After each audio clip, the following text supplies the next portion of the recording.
Alrighty, and we are live. Good morning, everybody. My name is Mitch Riback with eXp Realty. My team is Tropical Beachside over in Brevard County, Florida, which is like Melbourne, Cocoa Beach area.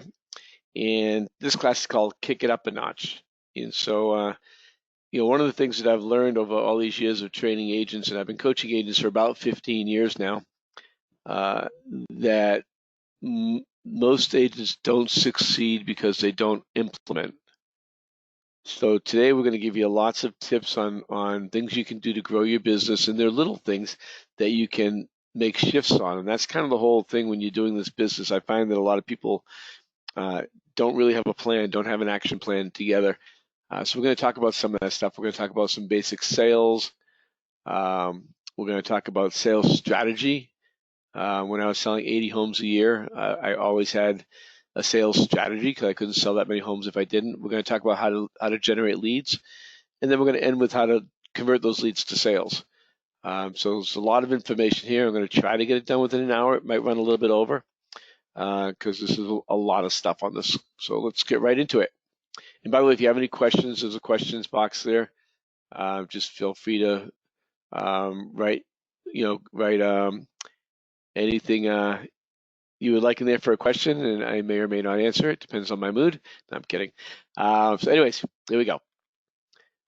So first we're going to talk about sales. So and this is just basic stuff, and I'm going to give you a couple of tips within this sales cycle that I use on how to retain more customers. So I got a call yesterday from an agent who was doing all this work for the customer, and then they went dark, and they go dark or they go to another customer for a reason.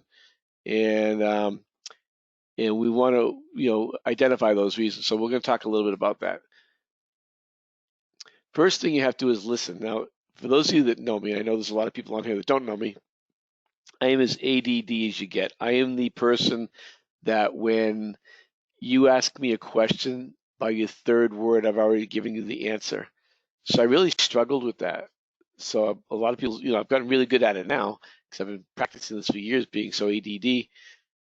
So what I do now, which is a little tip for you people out there that are ADD, is while they're asking the question, I already know the answer, right, after the third word, like I always do, but I'm going to wait till the voice stops talking, and I'm going to go, I'm going to count to three. So I'll hear blah, blah, blah, blah, blah, blah, blah, blah, blah, blah. And in my head, I'm going one, two, three, and then I give the answer. Now, I know that sounds silly, but if you're one of those people like me that talk over your customers because you think of the answers quicker than they are spitting it out, try really hard not to do that. Um, One of the things I always tell agents is don't be a tour guide. Right? Tour guides are reactive agents, and reactive agents very seldom make a huge business in our business. When I listen, here's how I do this. This is very simple. And how do I implement this? When I'm with the customer and we're out looking at property my first time, what I'm doing with them is I'm listening to what they're talking. So how do I listen? Listening is hard for me. I listen by just not talking. Again, very difficult. But also, when I walk into a house for the first time, I say, just so you know, this is how I look at houses with you. I'm not going to sit here and show you the bathroom and the kitchen and all that stuff. We'll see that as we walk around. But I am going to take a lot of notes on what you guys discuss so I can best find your property. And I do that. So I pay attention and I listen to and take great notes. If I'm good at anything, I'm good at taking really good notes. At least I was selling houses. And that allowed me to get a better idea of what they wanted. And once I've known that, once I know what they want, I can now refine this search. Now, what that means, and I'll talk to agents all the time. Yeah, I showed property today, and then I went out for a drink, or I took the day off. I'm like, you worked for 2 hours. What are you talking about? And they're like, no, I worked for 3. I'm like, okay. So anyways, don't wait for the next day. You have everything fresh in your mind. As soon as that has, go home, read your notes, and find them new properties. Now, right now, again, where I said most people are tour guides, what everybody's doing these days is, look at what I sent you, see if you have anything you like, and let me know, and we'll look at those. That's, again, a reactive realtor. I'm going to go in there, and I am going to um, find the property I know they'll buy. based on what I just spent the day doing with them. So I'm going to find that property, and I'll show them a couple of the homes that they sent me, but I'm really going to wait and give them a lot more homes that are better than what they sent me. After all, we're the professionals, right? We should be able to find a better home than they're finding on Zillow.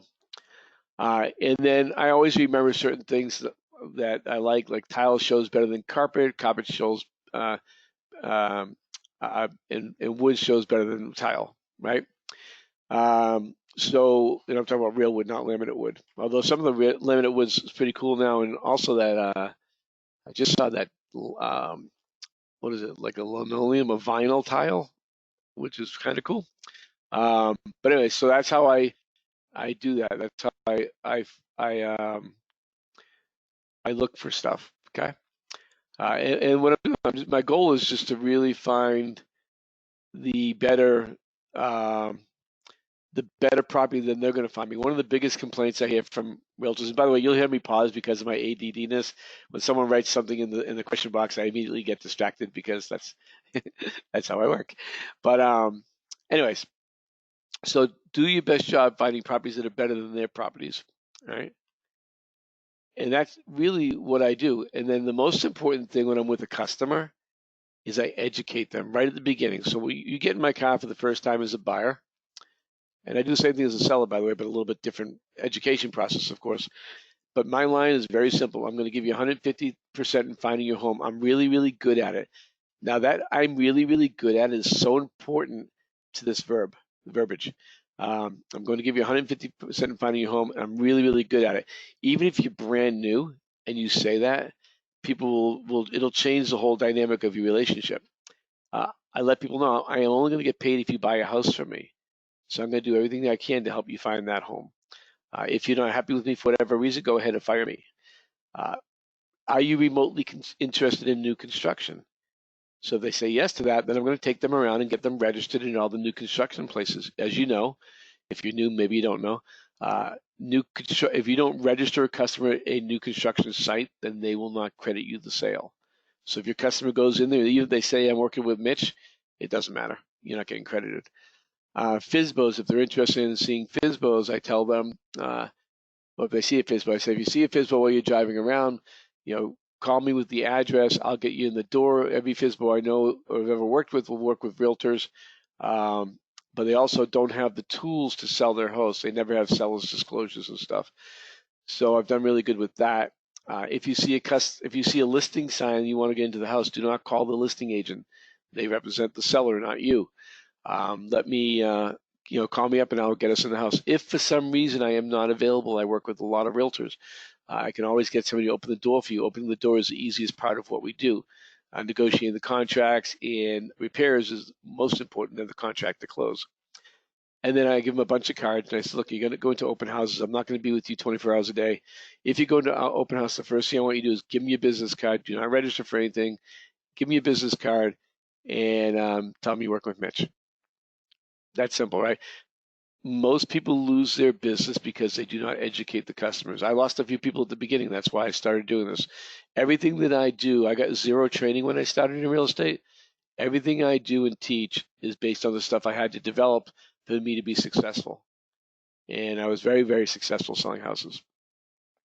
Any questions about that so far? So you listen, refine, educate, right? That's going to get you a lot more success in a lot quicker time. And what that brings me to is my 2-day sales strategy. So when you're selling the amount of homes I was, it was just me and an assistant at that time. I had to really maximize my time. I couldn't show 50 homes. I mean, I did that a few times, but I couldn't do that on a normal basis, or I would never get to where I need to be. So my maximum homes per day were eight homes per day max. And someone wanted to see 10 or 12, we'd have to break it into 2 days. Because what I found is after 4 hours of being there in a car looking at houses, the consumer gets extremely tired and confused on what they've looked at. So how does this 2-day sales strategy work? So first day is a learning process. It's usually homes that I've found, but more often homes that they've found. And I always try to throw some that I found in that are different, but we know that everything that they look at on Zillow or on Realtor.com or on your website looks different because the photos these days are amazing. So generally when we're looking at stuff, and I just did this with a customer the other day, where we're looking at houses. He goes, "I love this house. I want to see that. This is the one. This is the one." And we walked in the house, and he goes, "Oh my God, this is disgusting," because the pictures it look great. Um, so my first day, I'm walking around with my pad, like I said, and I'm listening to what they want. And then when I go home, I refine this search, right? And like we talked about earlier, but here's where the magic comes in. The magic, the Mitch magic. And by the way, I have to make myself laugh when I do these things. There's no interaction, so I have to, so I like big audiences I can actually have feed off of. Anyways, um, I'm going to refine this search and I'm going to find the home they're going to buy. And I'm usually pretty good after that first day of learning what they're going to buy. And I would assume that most of you guys have a pretty good idea too. And when I've found that home, and this is so key to the success of this, when I find that home, I'm going to put that home second to last on that next day that I'm showing houses. So why do I do second to last? So the first day was the education day for both of us, right? We look at what they want. I listen to what they want. I heard a lot of things in there. I heard things like, well, we don't have enough furniture for a living room and a family room, so now I'm looking for a great room. I heard things like, boy, I don't like carpet. Okay, well, I'm always going to be looking for hardwood floors and then tile next. On what I can find. I hear things like here in Florida, where we are, I really would like a separate bathtub in the master bath. Well, that's a house built after 1990, most likely. So I look at all those things, and I really work hard. This could take several hours for me at home doing this and finding the right home for them. All right. And the reason, again, going back, is that first day is a learning process. That second day, those first 6 homes, right, are very similar but better than the ones we looked at the first day. That 7th home, and if you guys have sold homes, you know that you can see the usually the wife's eyes light up if they walk into the right house. I can see with pretty much anybody at this point, but the wife seems to be a little bit more of a giveaway in most cases. And I knew that was going to be the home. And then the last home, which again is vital to the process, is going to confirm that the home they just looked at before that one was the best one. And this is my only salesy line I say. I literally do not have to sell homes. It's all about strategy, right? Strategy sells homes. And I say to the customer, we've looked at a lot of homes over the past 2 days. That last one seemed to really pop out. Would you like to take a look? Like to go back and take a second look? 80%. I used to track this. 80% of the time they said yes. 20% they said no. Almost always, and I didn't track the offer. I did, but I don't remember what the number was. Almost always, they will now make an offer on that property. This is one of the best things I've ever come up with as far as real estate. So some people say to me, well, what if that house is 30 miles away from where we were and the 8th house is 30 miles back to where we were? I just say that was the only time we can get in. So a lot of agents, and I can tell you I have a lot of agents, and I will almost guarantee that none of them do this. And the reason why is because they are trying to keep they're trying to do the least amount of work to get the most money, which is probably one of the biggest flaws in real estate, right? I still, after 19 years, I employ this. I just did this last month with a customer who came down and bought a $600,000 house from me. First day we looked at 6 properties. Second day we looked at 6 properties. I picked the one that I knew she was going to buy second to last, and she did it. So it's a really great strategy. And if you're selling a lot of volume, you've got to have a lot of strategy, or else you're just a tour guide. Even if you're only selling a few homes, you still need a strategy. I can guarantee you the buyers do not want to be out looking at homes for 25 days. They want to find the house they love and be done. Any questions about that? Pretty cool stuff. All right. Oops. Oh, sorry. I missed my call there. Give me 1 second. I am not a professional. I'm supposed to be a professional. Okay. So I put this in here for a reason. And we'll talk a little bit about a couple of them. Lack of strategy. We kind of just talked about that, right? Lack of strategy is important. Lack of work ethic. I don't understand this business. I don't understand the lack of work ethic. Maybe it's because they don't have a strategy, they don't have a work ethic. But I see realtors fail all the time because all of a sudden they came from a a job where they work 9 to 5, and they're in real estate now, and they don't have to work hard anymore. Again, I've never really understood that part of the equation. Um, let's see, not understanding how to deliver a message. I want to give you a quickie on this because this is important. And I'm going to give you the story on it. One of my agents said to a customer once, there's an internet lead, well, I know you're not buying any homes this time because you're coming down to look, so I'm only going to show you 3 homes. That was it. The customer never called her back and actually, and by the way, the only reason why I know this is a friend of mine I taught this to, I've taught this stuff to, went ahead and told me the story. So, wow, I would have said the same thing. I said, what I would like to do in our time together is drive around Brevard County. It's a large county, and find out the place that you really want to work. So where do you really want to live? Where do determining where you want to live is going to change because every area here, Merritt Island is different than Vieira, is different than Cocoa Beach, which is different than Melbourne Beach, which is different than Melbourne and Palm Bay, et cetera, et cetera. I go, I'm going to show you a few homes still, but I want to make sure you do that. Now, the reason why I'm doing that is because I really want to narrow down where the search is. They don't have a clue right now. They've never been here. So I really have to spend some time delivering. But what I did is I made the message all about them. So the other realtor, who's no longer with us, by the way, made it all about her. And these people, I said, look, this is all about you guys trying to find the right thing. Now, what I'm doing during that time period, and this is what happened with this couple here, they gave buying signs. Well, we don't really have to sell our home to buy a home. Ding, ding, ding, ding, ding. So, and they happened to buy a home the second day, and it was the second to last home they bought the next day to that friend of mine. So, understanding how to deliver a message, I'll give you one more because this is so important. If you say the wrong thing, it doesn't work. I had a couple come down who was a referral from a friend of mine, a good friend of mine, and they wanted to buy a $60,000 condo. Well, I mean, I don't sell $60,000 condos. So what I said to them, and by the way, there's so few. So we had 12 complexes in the county that had that. So what I said to them is, I want to give you this list of complexes and addresses, and I want you to drive around and take a look at them today. Because I don't want to make you guys have to get in and out of the car, go up steps to look at complexes that you're not even going to like when we drive up. This will save us both a lot of time and hassle. So go drive around, take a look. Well, they came back a couple hours later and looked at all the places, said, you're so right. We did find one complex that we really liked. I looked it up, and there was one listing in there. We went over and looked at it and sold it, and we sold the $60,000 condo in about, I think my total time into it was 2 hours, including inspections. So would I make, whatever that is, $1,800 on 2 hours? Of course I will. But I'm not going to be driving someone all around the country. Another way you do this, I know I'm standing on this a lot because this is a really important message for all you guys. Another thing that's important, of the way you say things is, again, I don't sell low end property anymore. I just choose not to. So how do I say that nicely?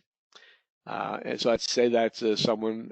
I'd say, hey Scott, I appreciate what you're looking for.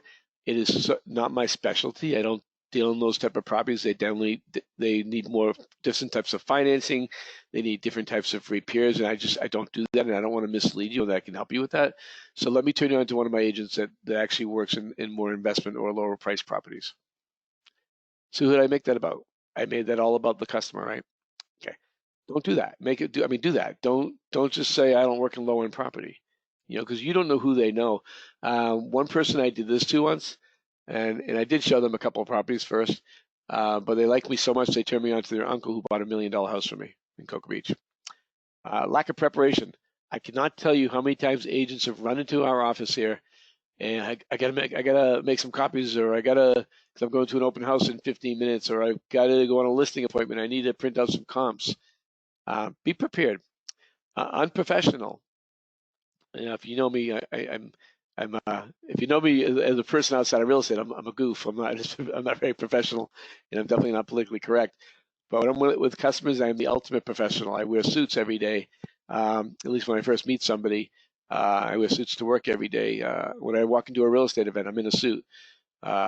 I believe dressing for success is a really important feature in real estate, actually any business. Being not fun is really, it's a challenge. And I know some of you on here may not be fun. I know my buddy Scott's on here. He's not a very fun guy. Um, and he has to struggle to, try to tell a joke or two. Uh, sorry, Scott. But the reality is you've got to make this a light, enjoyable experience if you want to get referrals. The number one thing I hear all the time when I get referrals, and that's all I live on these days, is referrals. I haven't looked for business since 2015, so I literally only worked for 4 years in real estate hard before I never had to work hard again. But they always say the same thing. We had so much fun looking for a house with you. We want to do it again. Pretty good. Lack of follow-up. Number one thing. I mean, the first thing I was trained, the only training I got when I got into real estate from my ex-partner was follow up, follow up, follow up. And I can tell you from being an internet lead guy that I am and all that stuff that we've done over the years, if you do not follow up with your customers, they will go to some other realtor. Very simple. I had a situation where one of my agents was really upset. You've been talking to this person for a while, and then they haven't talked to him for the past month, and they bought a house. Didn't follow up. A month later, when you know they're looking, is not acceptable. And then finally is mindset. You have to believe that you're going to be successful in this. And I'll give you a quickie on mindset. I have a whole mindset and expectation class I'll do soon again. Haven't done it for a while. But you completely control your brain. And one of my favorite lines is by Henry Ford. It says, whether you think you can or think you can't, you're right. So if you don't believe you're going to do something, then you're not going to do it. So if you come to me and tell me you're going to sell 50 homes this year, which is easy, right? It's not hard to do. I'm sure some of you on here do that. But you don't actually believe that, then you're never going to do that. And I'll give you an example. I had a lovely lady who worked for me for a couple of years. I think she sold one home in those 2 years. And I sat with her the second year. She'd sold one the first year.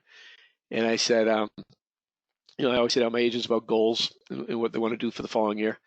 And she said, well, I'm going to sell 48 homes this year, 4 a year. I go, that is awesome. I go, how are you going to do that? She goes, well, I'm just going to work hard. She sold 0 homes that year because obviously she didn't work hard and she didn't have a strategy. But I also believe she didn't believe. I think she was telling herself to try to get her to believe that. You can sell as many homes as you want as long as you believe. Any questions about anything so far? Let me just take a look. Nope, Scott just upset that I'm making fun of him. Yes, he said, I hate you. Thank you, everybody. Okay, no questions so far. We'll move forward. So if you've seen me speak before, do not put this out there. Okay, do not respond to this. If you've not seen me speak before or have not heard this question, I want you to write in the question box, what business are we in? Type that in for me. I want to see what some of your responses are. So what business are we in?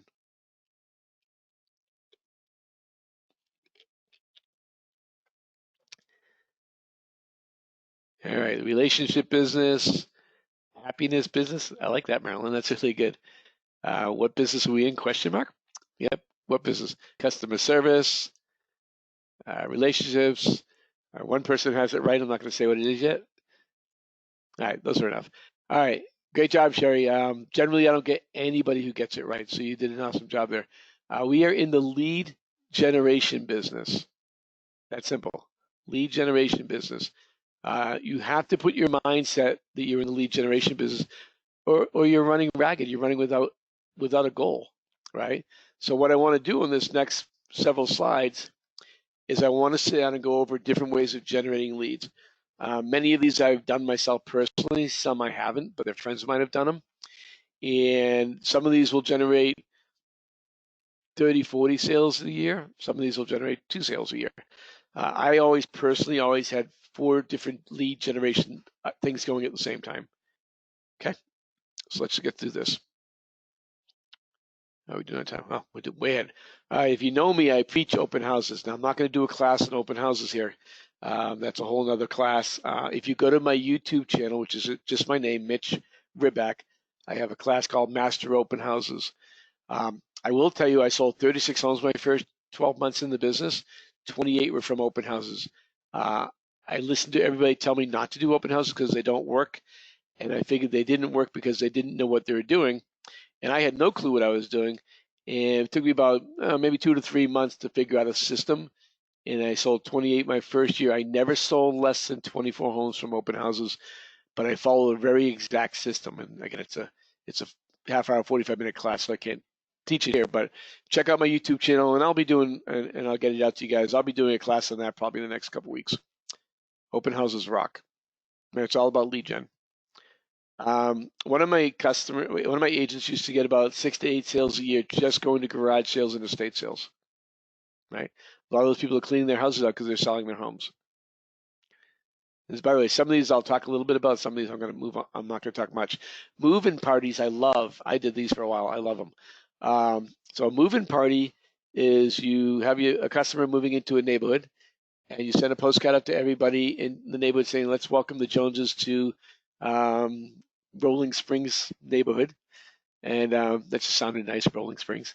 And I have a little banner that says, "Welcome to the neighborhood." I bring my grill, hot dogs, hamburgers, some sides, water, beer, wine, and we have a little couple-hour party in the neighbor's parking lot. Right now, that's for homes that are not high-end, and high-end is relative wherever you live, right? And now for my high-end customers, what I like to do, which I haven't done in a while, but I have done it, is do a chef, hire a chef to come in and tell my customer to bring 5 couples to a party I want to throw for them in a housewarming party for them. And I bring a chef in, I pay for all the food, pay for all the alcohol.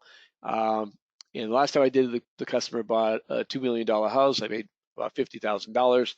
It cost me about $2,000 to $3,000 to do this, and I got 2 more customers out of it.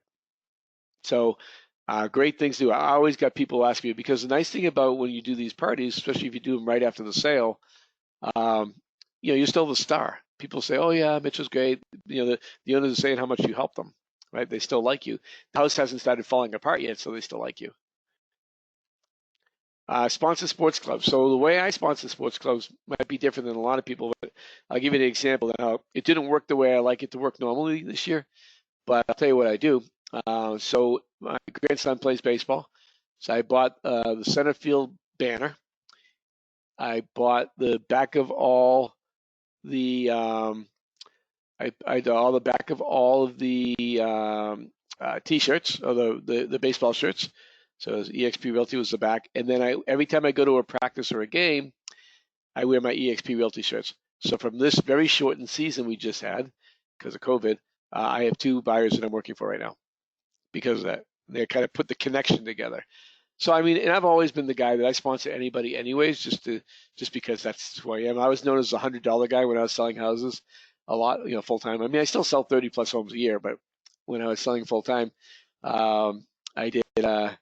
I would literally write a check for anybody that had a thing. So people would come up to me all the time. I probably did 40 different clubs a year, sports clubs. I'm guessing that number was probably that. Teach classes for clients at their companies. So if you know somebody that owns a company, or especially a head of an HR department, they're always looking for content. So teach a class on investing in real estate. Teach a class on first-time home buyers. Teach a class on how to downsize if you get ready to retire, whatever it is. But get in there and teach classes to your companies. And by the way, the goal of this list of things to do here is to pick a couple. Some won't be for anybody.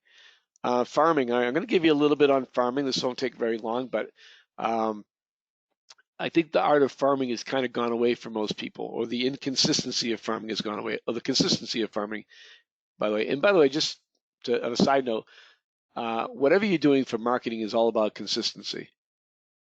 So if you could do something once, like I did. I remember when I first got in the business, I did a 700 postcard mailing, and I got 0 calls from it, and I never did anything ever again with it.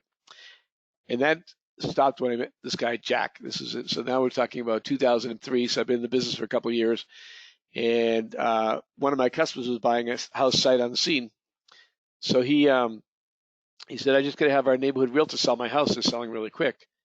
And I heard the term neighborhood realtor, and that just blew me away because I'd never heard that up for those first 2 years.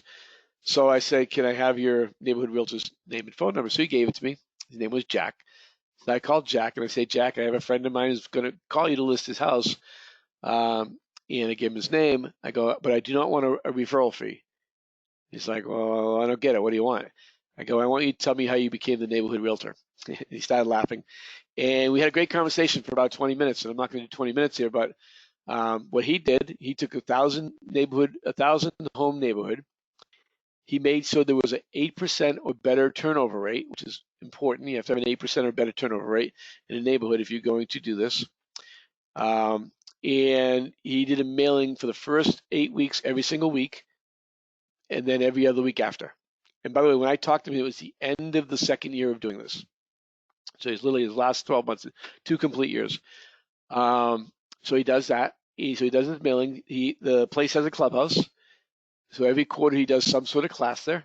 During the Super Bowl, he holds a Super Bowl party for the neighborhood. He's done classes on travel. He's done classes on investing property. Did classes on financial planning. He brought in guest speakers. He also got permission from the HOA to manage the front entrance of the community. So that happens to a bunch of flowers. He told me he has so many potted plants because every weekend, part of his job is to go into that front entrance and plant some new plants. And so every weekend, people are driving by and waving, and he's waving to everybody, and everybody knows Jack, right? And then the final thing he did, he's only done this twice at this point, but I love this, is he looks around the neighborhood for houses that look like they're in kind of distress. You know, there's always somebody, maybe the older lady's husband died and she's in her 80s and it's been a couple of years and the house is starting to look a little, ratty. So what he'll do is one of his postcards he sends out, he'll say he's looking for volunteers. And to paint Mrs. So-and-so's house. So he said he usually gets 10 to 15 volunteers and it takes him a weekend to paint their house. Pretty cool. So that makes him the neighborhood realtor. It is brilliant. Now I will be honest that I did not personally do this because at the time I was selling 80 homes a year. I didn't really need any more business. I didn't want any more business, so I didn't do this. But here's Jack's numbers because I'm a numbers guy. And this is numbers at the end of his second year. He had 50 listings that year from the neighborhood. 50. It cost him $18,000. And the return was 50 sales. The average price was $500,000, $750,000 in income. So even if he was on a 50% split, which we know he wasn't, he made a ton of money doing that. And he continues to do this. I talked to him again. When was the last time I talked to him? It's probably about 3 or 4 years ago. I called him just to see how it's going. And he said he's still averaging about 50 sales a year. Think about it, he has 50 signs in the neighborhood. Now, we're not even talking about the buyers from that. That's just postcards. Someone's asking about the postcard. What are the postcards like? So the first postcard he sends out is just a market update for the neighborhood. What's on the market, what's sold, what's under contract, what's active. And then the second postcard he sends out at the later in the month is activities in the area. Top 10 activities in the area that's going on in that wherever he lives there. So locally here in Brevard County, I would do a market update for the entire county maybe, but you can do the neighborhood depending on the size, or maybe do both. And then I would do one top 10 things to do in Brevard County in August because we're in July right now. So that was the basics, but he did send out just listed cards and he did send out just sold cards on top of that. So he sends a lot of cards. He's always in front of them. He does not use 5x7 cards. He uses 6x9 cards. A little more money, but a lot better effect. So really cool. So that's something that if you're not farming, it's a great thing. He did. He sent out. The question is, did he send out once a week for how many weeks? He sent out for 8 weeks. He sent out postcards. So 8 weeks in a row, he sent out a postcard every week. And I honestly don't remember the flavor of all those cards. I'm sure they incorporated a little bit what we're doing. And it was great stuff. All right, next. Give me 1 second. Clear my thing. Start a networking group. I always like being the leader. And what does that mean? I like being the leader because people want to work with the leaders. So why join a company like BNI, which I was at a BNI meeting the other day as a guest, and I sat there and watched the whole thing, and I said, well, I'm not important in this meeting. I'm just a realtor. I go, but if I was running the meeting, I'd be the big guy. And the guy who was running the meeting was the big guy. He was the focal point. So start your own networking group. We all know tons of people, right? We know tons of people. Just start your own one. Start your own networking group. Right? Now you're the boss. Now you're the leader. I'm going to be doing a webinar shortly. I've been saying this for a couple of weeks, but me and the guy keep misconnecting on dates so we can do it. There's a group out there. I can't remember the name off the top of my head. He does give it's for realtors to start their own networking groups. Brilliant. It's really, really good. Doesn't cost the realtor anything. It only costs the people you bring into the group $100 a year. So really cheap. Wedding conventions. We've done well with those over the years because obviously people who are getting married, a lot of them are thinking about buying their first home, or they've been with somebody who or they have two homes to sell and then buy one home. So good place to catch leads. These are all great. I'll tell you a quick story. My friend drives a cab for the port.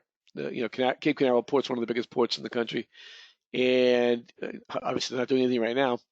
But I would always give him stacks of cards, and I would get calls from people. Not a lot, but I guarantee you, I did at least 6 sales a year from him, where he would hand out my cards to everybody he thought might be interested in buying. Oh, he talked about buying a house. He was a big talker.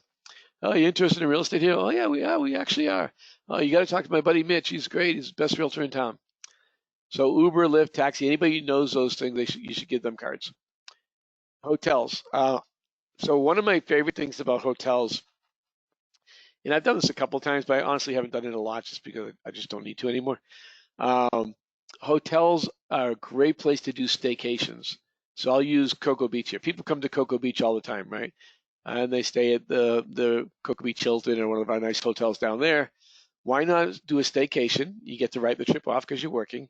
Hang around the pool, talk to people, wear your company hat or wear your company shirt, um, hang out at the bar, and talk to people.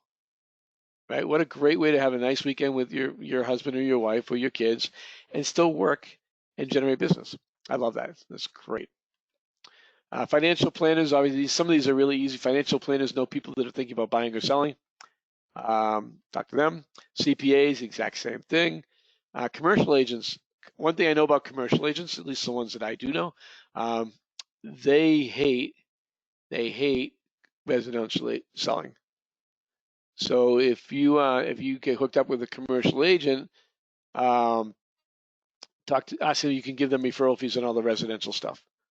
Easy stuff, right? And they run into residential and generally high-end stuff because the people they hang out with are business owners.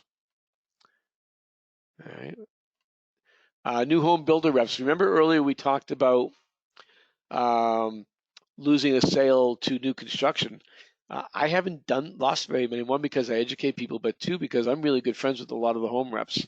And when they say, "Oh yeah, I've been working with this guy Mitch from Tropical Realty," well, EXP Realty now, they'll say, "Oh yeah, we know Mitch," and I'll get a call from the rep and they'll put me down. That's probably happened. I mean, not a lot, but a half a dozen times over the last 10 years. Half a dozen sales I wouldn't have had, right? So new home reps are good. Bring them cake. Everybody likes cake. Bring them candy. But get to know your new home reps. But you can also, if you know a new home rep, and they're getting a lot of people, especially right now, coming in who have a home to sell before they can buy. Go in there and ask them who are you using for realtors on this. Sometimes they have a person, but maybe they're looking for another one. Maybe those people don't like people. Another great way to get listings, right?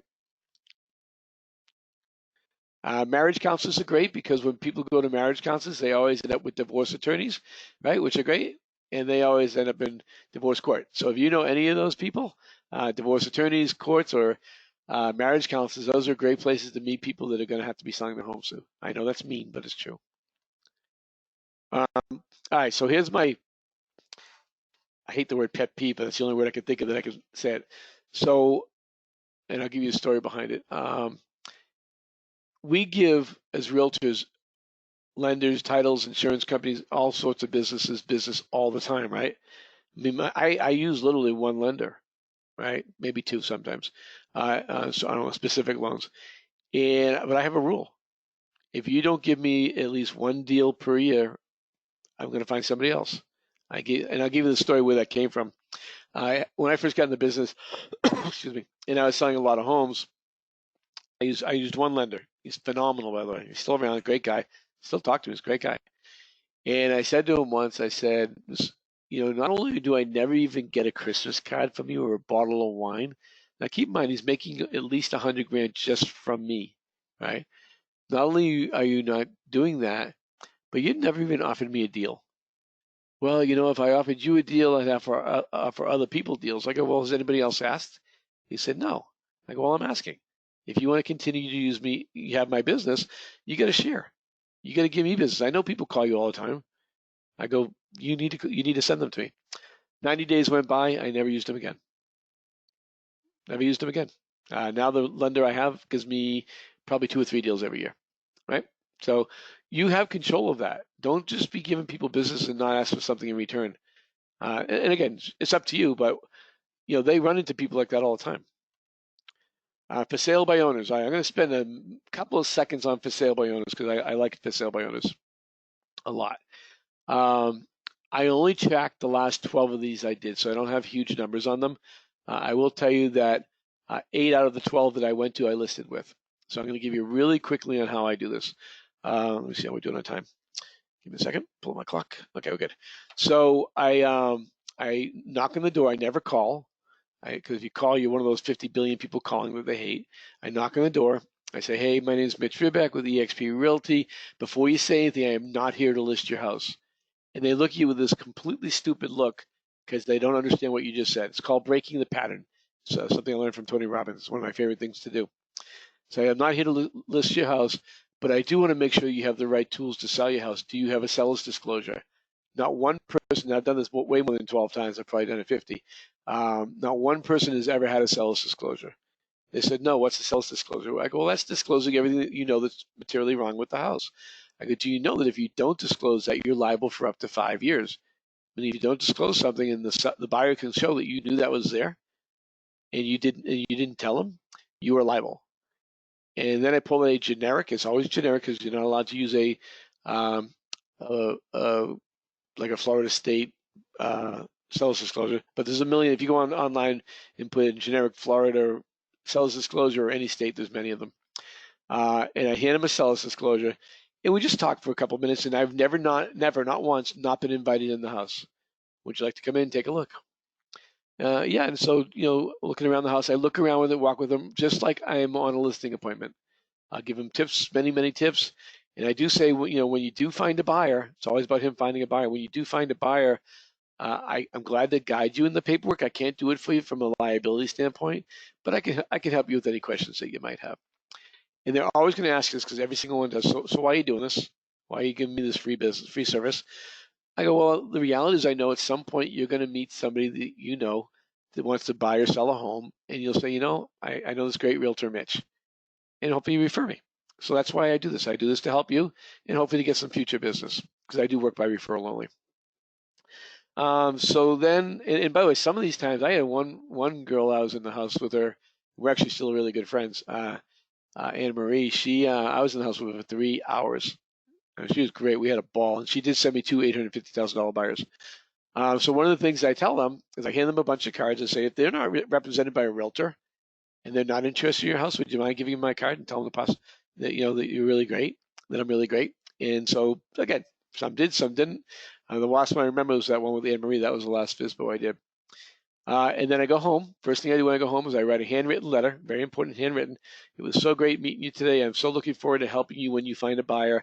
Here's some more business cards. If you have any questions, feel free to reach out. I'll give you a call next week. Next week I give them a call. Yeah, how's it going? It's okay. I'm not getting much traffic, blah, blah, blah. Well, it's all about traffic and exposure. Have you tried this? Have you tried that? And then the following week I hear, yeah, I had people come by, but they weren't even qualified. They had a home to sell, blah, blah, blah, blah, blah. Can you come over so we can talk? Literally, my average time to list was 2 weeks. 2 weeks to list the property.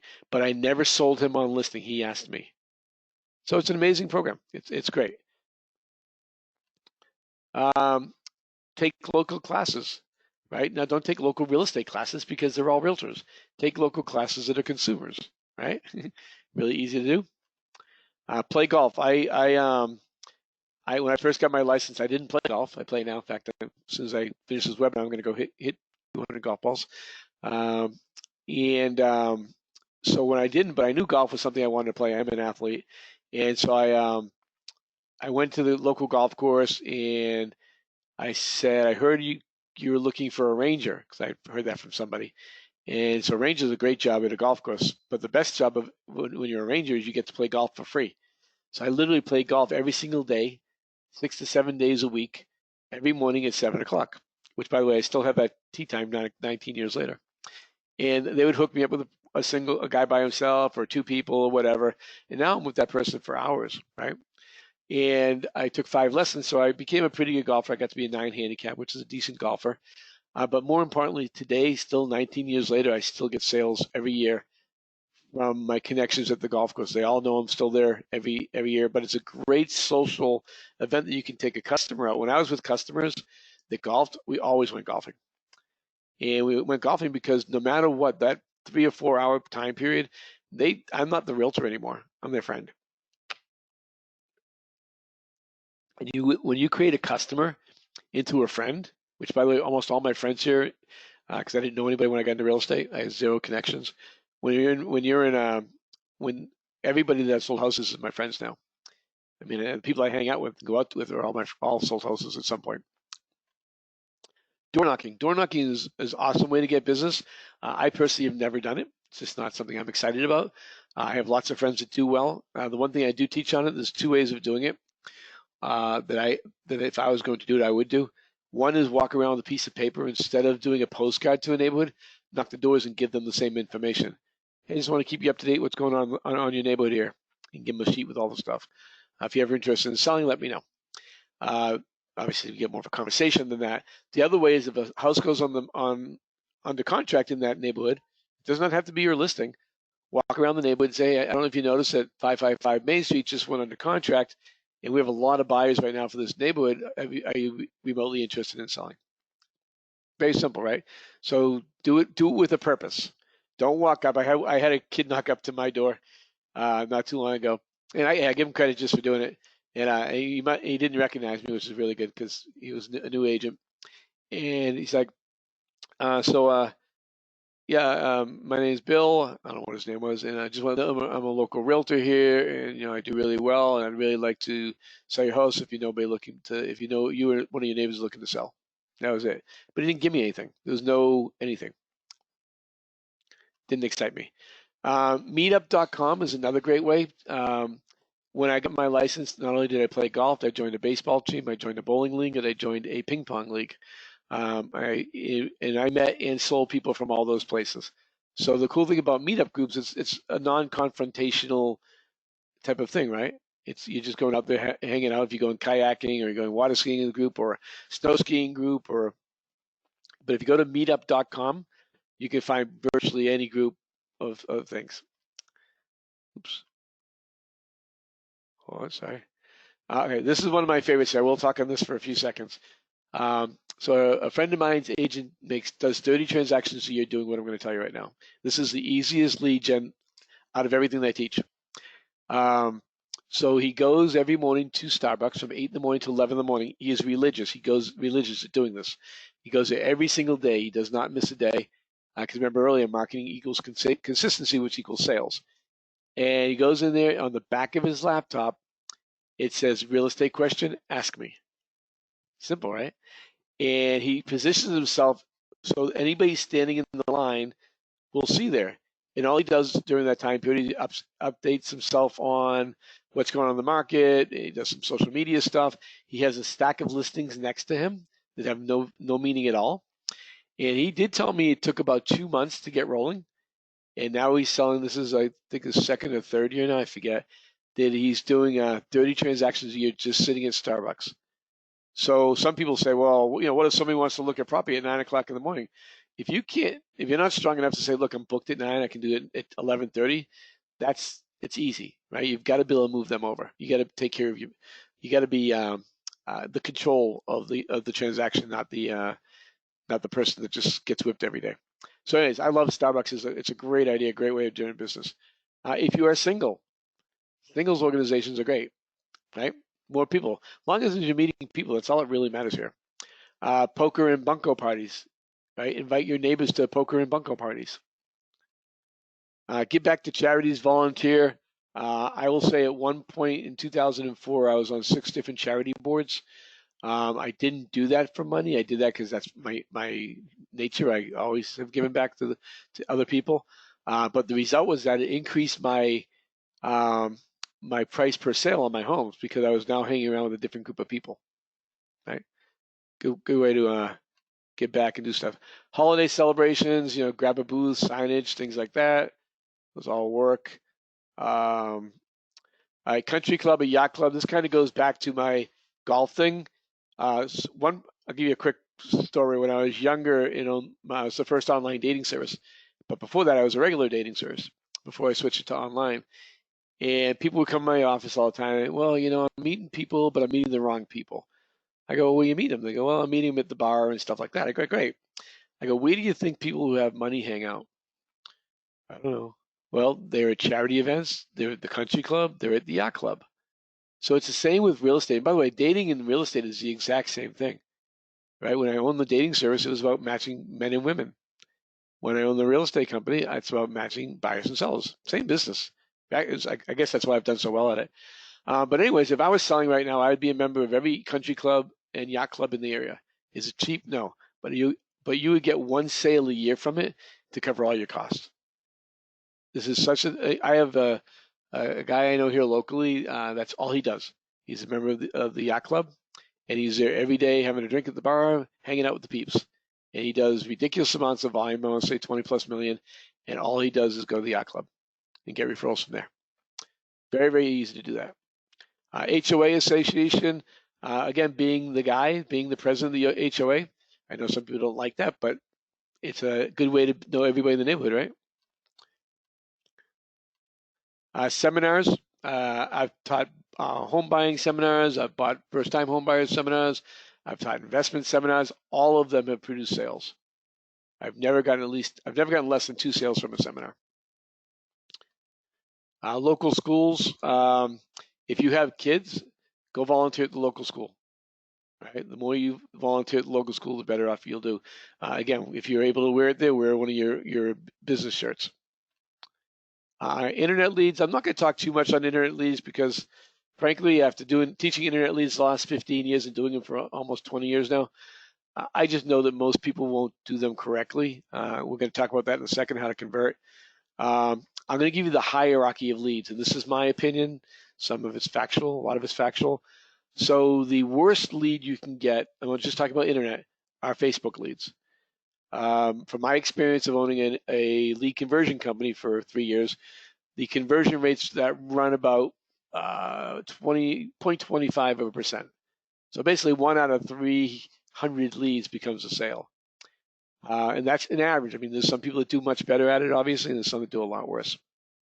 The next is pay-per-click leads. So those are AdWords, Google AdWords, or Yahoo AdWords. Those convert about 1%, a little bit less.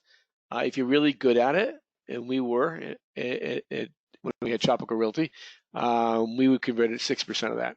Next is Realtor.com leads. Realtor.com leads are good, but they give that lead to 4 other realtors. So I'm not a huge fan of that. And then finally, the Zillow leads. Zillow leads are really, honestly, they're still the best lead out there. And by the way, I can't stand Zillow, can't stand what they've done to our industry. But if you're going to buy leads, buy from them. And those will, the property inquiry leads, which is the best type of lead. A pay-per-click lead is a a registration lead, which you're going to get less sales from that, obviously. A property inquiry is, hey, I want more information on this property. But it still comes on how good you do that. But that's kind of the hierarchy of leads. I always looked at what was my cost per sale. So for instance, if I have a 3% conversion with Zillow, which is the average for Zillow, right? That means 3 out of 100 leads are going to buy a house, and those 100 leads cost me $60. That's $6,000, right? Do those 3 sales, is that worth $6,000 to me? It's up to you. It's your return on investment. You just got to figure that out. Every market's different. And circle of influence, I'm not going to talk about. I do a whole class on that. In fact, if you go to my YouTube channel, there's a thing called How to Make $100,000 a Year Working 4 hours a day. There's a whole class on. It includes both open houses and circle of influence, because those, to me, that's why I start with open houses and end with circle of influence, are the two best and easiest ways to generate sales for any realtor in this business. The key is you have to put it together, and a lot of realtors will not take the time to put it together. All right, and I'm going to give a quickie on this, take some questions, and then get everybody out of here for lunch. Every product in the world has the exact same sales cycle. You capture leads. I've owned 22 companies in my lifetime. Every company I had to capture leads. I had to nurture those leads. Some people bought within a minute. Some people bought within 3 years. Last year we had 12 sales from 2009 leads. So talk about long nurture, right? That was a 10-year nurture.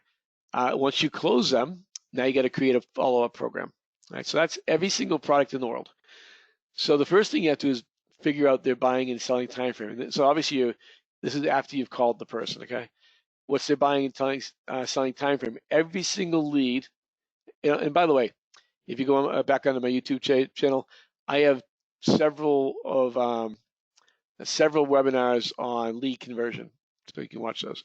Set every lead you get up, and I don't care where you get the lead from, right? But every lead, open houses or anywhere, I don't care. Every lead needs to get set up so you're getting new listings that come on the market. If you have a strong website, my agents use KV Core. I still use a real estate webmaster site, very strong websites. You want to do that in the website. If you don't, use the MLS. I call every lead within a week after you had your first conversation, because you want to verify what you're sending them is correct. You also want to see, as you're dealing, especially if you're dealing out of area people change their minds all the time. I've had tons of people, I can't speak anymore. I've had tons of people reach out to me who wanted to buy in a year, buy within a month or two because they changed their mind. Every customer needs to be set up on a drip email campaign.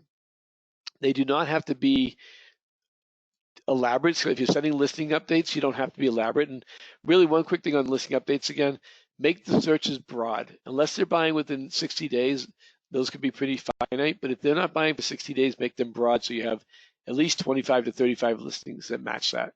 Or else you're never in front of them. The only reason why we're setting them up is so they can, your email is going to them 2, 3, 4 times a week.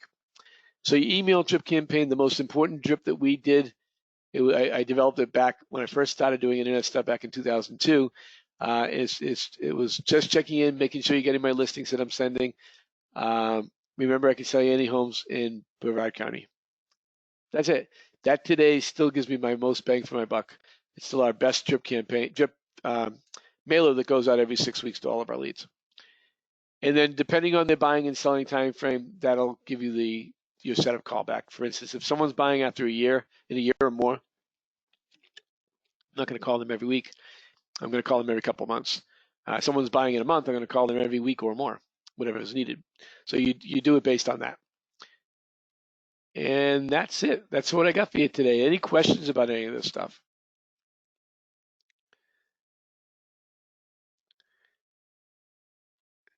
No questions. You guys are all pros now, right? That's awesome. I'll give you another few seconds here. All right, got one question. Should I buy leads from others? So, well, we just kind of talked about that. But one question, let me talk to you about that. When you are buying leads from somebody versus generating them themselves, so generating themselves is from the website, you are not in control of your business. So if you're buying Zillow leads, for instance, Zillow is in control of your business. I personally do not want anybody in control of my business ever. Another question I got. Good questions, by the way. My broker gives me leads. Is that good or bad? Well, think of what I just said. So when your broker's giving you leads, what are you paying for that? So I'll give you an example. I had a conversation with a guy the other day who made $200,000 in GCI, in gross commission last year. His broker gives him Zillow leads. That's how he gets 90% of his business. Okay, I respect that. However, I said to him, whose business are you building? You're not building your business, you're building your broker's business. I go, I said, you spent $100,000 for those leads. And I didn't do this exercise with myself. I want you to look at how many leads you got and what it costs you per lead. Because I know you can buy Zillow leads for about $50, $60, $70, depending on your market. And I got to follow up with it to see what it is. But my point is, if you're getting leads from your broker, that is a control mechanism. I did that when I was the broker of Tropical Realty for 13 years. My business model was to control you so you couldn't so you couldn't leave the company. Not only control, like manipulate you. It was I knew you'd become dependent on my leads, just like people are dependent on their brokers' leads and there's Zillow leads. And I'd rather see you do Zillow leads than broker leads, by the way. That's it. Um, this is a good question. Branding and call to action. So what's the difference between branding and call to action? And this is great. We're going to leave it at this because it's 12 o'clock. And I like to get everybody here on time. So branding to call to action. So branding is nice. And I'll tell you what branding I did. So when I got my license, I got into, I didn't have a lot of money because I lost a ridiculous amount of money before that with the internet dating service. But when the internet bubble hit, but I branded by doing I bought the side of buses. So the side of buses here, not the big wraps, but just the side of a bus, was $250 each. So I bought two of those, and I bought some benches that were $10 each, and then everything else I did was revenue generating activities. And so I didn't spend any time after that doing that. But what it did for me, I can't tell you any sales I got from the branding, but when I did have a customer, they'd see my bus go by, hey, you're on the bus, or hey, there's your bench. That stuff happened all the time. It kind of solidified that I was bigger than life, even though I wasn't. But to the customer, I was bigger than life, right? I did have one funny experience in the grocery store. I had one little kid, he could have been more than 6, 7 years old. Hey, mom, that's the guy on the bus. It was really funny. All right, any more questions? All right, well, thanks much, everybody. My contact info is there. If you need me for anything, I am always here to help. It's what I do. And I hope you have an amazing life. Feel free to reach out to me for anything. I'm always here to help everybody. All right, take care. Bye.